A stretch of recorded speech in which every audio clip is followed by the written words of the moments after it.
नमस्कार दोस्तों, आपका स्वागत है यूनिवर्सिटी पॉइंट में। दोस्तों, आज हम पढ़ेंगे बौद्ध धर्म के संस्थापक के बारे में। बौद्ध धर्म का उद्धार कैसे हुआ, कैसे इसकी स्थापना हुई, क्यों स्थापना हुई, इसके बारे में हम आज पूरी जानकारी विस्तार रूप से करेंगे। तो आइए देखते हैं बौद्ध धर्म के संस्थापक कौन थे और इनका जन्म कैसे कहाँ हुआ था। तो आइए शुरू करते हैं दोस्तों। बौद्ध धर्म के संस्थापक थे गौतम बुद्ध। इनका जन्म 563 ईसा BC में कपिलवस्तु लुम्बिनी नामक स्थान पे, जो नेपाल में पड़ता है, वहाँ हुआ था। इनकी माता का नाम महामाया था, जो इनके जन्म के 7वें दिन बाद ही इनकी मृत्यु हो जाती है। इनके पिता थे शुद्धोदन। इनके पिता कौन थे? शुद्धोदन, जो शाक्यगढ़ के मुखिया थे। गौतम बुद्ध का लालन पोषण उनकी प्रजापति गौतमी ने किया था, जो उनकी मौसी थी। ठीक, उसके बाद आगे बढ़ते हैं। गौतम बुद्ध के बचपन का नाम क्या था? सिद्धार्थ था। बुद्ध का विवाह कितनी वर्ष की अवस्था में हुआ था? तो 16 वर्ष की अवस्था में यशोधरा नामक महिला से हुआ था, जिनसे उनका एक पुत्र हुआ, जिसका नाम है राहुल। राहुल का मतलब होता है एक और बंधन। इन्होंने 29 वर्ष की अवस्था में अपना गृह त्याग कर दिया था। इन्होंने अपनी जो कि 29 वर्ष की अवस्था में अपने घर को छोड़ दिए थे और घर से निकलकर एक सन्यासी जीवन की ओर प्रस्थान किए थे। जब इन्होंने घर छोड़ा तो उस घटना को हम क्या कहते हैं? महाविश्व निक्रमण कहलाता है। उसके बाद इनका प्रथम गुरु कौन थे? इनके प्रथम गुरु आलार कलाम थे। कौन थे? आलार कलाम थे। बुद्ध किस वंश के क्षत्रिय कुल थे? इन्होंने किस वंश के थे? शाक्य वंश के। ठीक, उसके बाद आगे पढ़ते हैं। सिद्धार्थ जब कपिलवस्तु की सैर पर निकले, तब उन्होंने 4 दृश्य प्रभावित रूप से देखा था। उन्होंने देखा था एक बीमार व्यक्ति, एक बूढ़ा व्यक्ति, एक सन्यासी व्यक्ति, एक शव। यानी जब उन्होंने अपने घर से निकले तो उन्होंने रास्ते में ही 4 दृश्य को देखा था। एक बीमार व्यक्ति, एक बूढ़ा व्यक्ति, एक सन्यासी व्यक्ति, एक शव को ले जाते लोग। तो उनके मन में एक अलग विचार आया, जिससे उन्होंने ये तय किया कि मैं अब इस संसार में वो माया को त्याग कर एक सन्यासी जीवन अपनाऊंगा।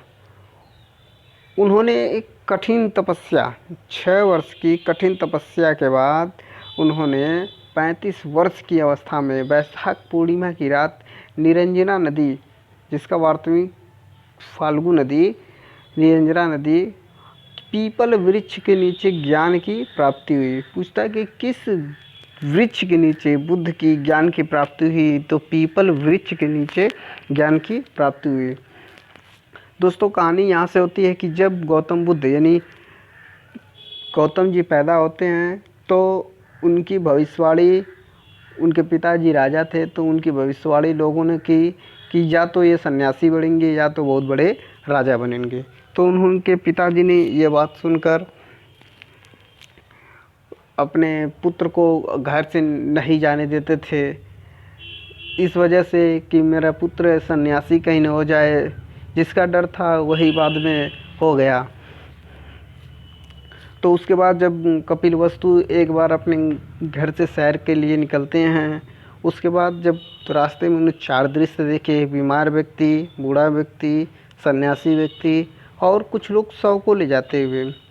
उसके बाद 6 वर्ष की कठिन तपस्या के बाद वैशाखी पूर्णिमा के दिन उन्हें निरंजना नदी, वर्तमान फल्गु नदी के किनारे पीपल वृक्ष के नीचे ज्ञान की प्राप्ति होती है। ज्ञान की प्राप्ति के बाद बुद्ध कहलाए। यदि पहले तो उनका नाम गौतम था, जब उन्हें ज्ञान की प्राप्ति हुई तो उन्हें बुद्ध कहा गया। और ज्ञान की प्राप्ति ने कहाँ हुआ था? बोध गया में। दोस्तों, इसमें UPSI के लिए इसमें से प्रश्न बहुत ही इम्पोर्टेंट है, जैसे लेखपाल हो गया। तमाम इन एग्ज़ामों में बौद्ध धर्म से प्रश्न आते रहते हैं, इसलिए एग्ज़ाम की दृष्टि से बहुत ही इम्पोर्टेंट है। आइए आगे देखते हैं। बुद्ध ने अपना पहला उपदेश कहाँ दिया था? सारनाथ में दिया था। सारनाथ का उस समय नाम ऋषि पत्तनम था। बुद्ध ने अपना पहला उपदेश कहाँ दिया था? सारनाथ में दिया था। उस समय सारनाथ, उस समय उसका नाम था ऋषि पत्तनम था। बुद्ध ने जो पहला उपदेश दिया था उसे धर्मचक्र परिवर्तन कहा जाता है। बुद्ध के प्रथम उद्देश्य को क्या कहते हैं? धर्मचक्र परिवर्तन कहते हैं। बौद्ध धर्म में ग्रहण करने वाली प्रथम महिला कौन थी? गौतमी, प्रजापति गौतमी, जो उनकी मौसी थी। इनकी माता के जन्म के 7वें दिन बाद ही इनकी माता की मृत्यु हो जाती है। उसके बाद इनकी लालन पोषण उसकी प्रजापति गौतमी मौसी करती हैं। बुद्ध ने सबसे अधिक उपदेश कहाँ दिए थे? तो वो कहाँ दिए थे? श्रावस्ती में दिए थे। ठीक। उसके बाद बुद्ध 80 वर्ष की अवस्था में 483 BC में कुशीनगर में एक चुंद द्वारा अर्पित भोजन से बुद्ध की मृत्यु हो गई थी। एक चुंद नामक व्यक्ति था जो उनको भोजन दिया, जिसकी वजह से उनकी मृत्यु हो गई। बुद्ध की इस मृत्यु को महापरिनिर्वाण कहा जाता है। बुद्ध की इस घटना को महापरिनिर्वाण कहा जाता है। ठीक। तो गौतम बुद्ध की 80 वर्ष की अवस्था में मृत्यु हो जाती है। ठीक। कहाँ होती है? कुशीनगर में एक चुंद द्वारा अर्पित भोजन देने के कारण इनकी मृत्यु हो जाती है। बुद्ध की इस मृत्यु की घटना को कहा जाता है? महापरिनिर्वाण कहा जाता है। उसके बाद आइए आगे देखते हैं।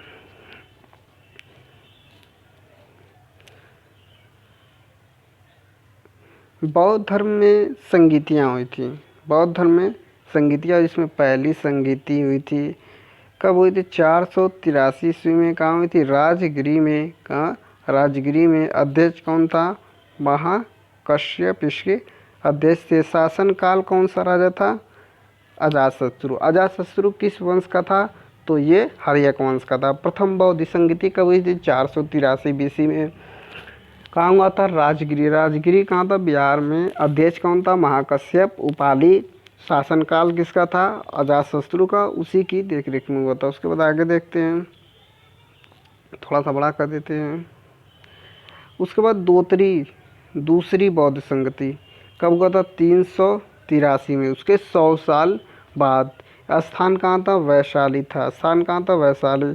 अध्यक्ष इसके कौन थे? सवा कामी। अध्यक्ष कौन थे? सवा कामी। और शासनकाल था काला शोक। ठीक। द्वितीय बौद्ध संगति 383 BC में। वैशाली। अध्यक्ष कौन था? सवा कामी। शासन काल किसका था? काला शोक का। उसके बाद अगला देखते हैं हम, तृतीय बौद्ध संगति। तृतीय बौद्ध संगति। तृतीय बौद्ध संगति ठीक कब हुआ था? 255 ईसा पूर्व में। कब हुआ था? 255 BC में। स्थान था पाटलिपुत्र। पाटलिपुत्र कहाँ? बिहार में। पाटलिपुत्र। ठीक। अध्यक्ष कौन थे? मोगलीपुत्र वत्स इसके कौन थे? अध्यक्ष थे। और शासनकाल किसका था?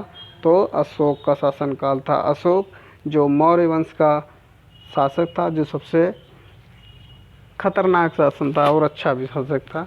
उसके बाद अगला हम देखते हैं, चतुर्थ बौद्ध संगति। चतुर्थ बौद्ध संगति कब हुई थी? पहली शताब्दी जब शुरू हुई थी तो चतुर्थ बौद्ध संगति हुई थी। स्थान था कुंडलवन, जम्मू कश्मीर।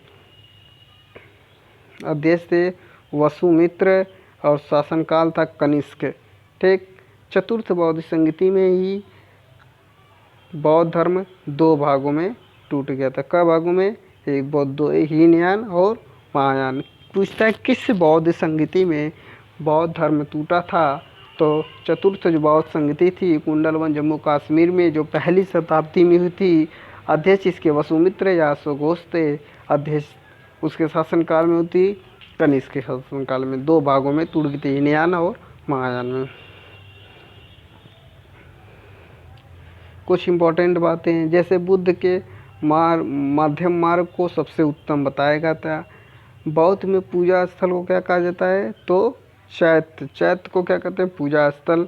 बौद्ध धर्म के विक्रमशिला विश्वविद्यालय में की स्थापना की थी। बौद्ध धर्म के विख्यात विक्रम विश्वशिला की स्थापना कौन किया था? धर्मपाल किया था। सबसे बड़ा स्तूप कहाँ है? सबसे बड़ा स्तूप सांची का स्तूप है। कहाँ है ये? ये जो है मध्य प्रदेश में है। मध्य प्रदेश में कहाँ है? सांची के रायसेन जिले में।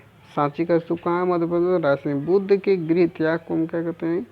घोड़ा कहते हैं। बुद्ध के गृह त्याग को हम क्या कहते हैं? क्या प्रतीक क्या था? घोड़ा था। उसके बाद आगे देखते हैं। बौद्ध धर्म का पवित्र ग्रंथ था, कहाँ था? पिटक। पिटक का अर्थ होता है टोकरी। पिटक की रचना किस भाषा में की गई थी? तो किस भाषा में की गई थी? पाली भाषा में। किस भाषा में की गई थी? पाली भाषा में। पिटक कितने थे? 3 पिटक थे। पहला था सूत्र पिटक, इसमें गौतम बुद्ध की शिक्षाओं का वर्णन कहा जाता था। यानी इनकी जितनी भी शिक्षा थी तो किसमें होती थी? पिटकों में इनका शिक्षा का वर्णन कहा जाता है। और विनय पिटक में, विनय इनमें बौद्ध भिक्षुओं के लिए आचरण संबंधी बात होती थी। अभिधम्म पिटक में इसमें बौद्ध मतों को दार्शनिक व्याख्या की गई थी। तीनों पिटक को मिलाकर त्रिपिटक कहा गया था। बौद्ध धर्म में 3 रत्न थे। बौद्ध धर्म में कितने रत्न थे? 3 रत्न थे। बौद्ध धर्म में कितने रत्न थे? 3 रत्न। बुद्ध, संघ, धम्म, संघ। बुद्ध के जीवन से संबंधित बौद्ध प्रतीक थे। जन्म को कमल साढ़ से कहते हैं। गृह त्याग घोड़ा से किए थे। ज्ञान की प्राप्ति कहाँ होती? पीपल वृक्ष के नीचे। निर्वाण कहाँ होता? बद्ध चिन्ह। मृत्यु कहाँ होता? स्तूप को कहा जाता है।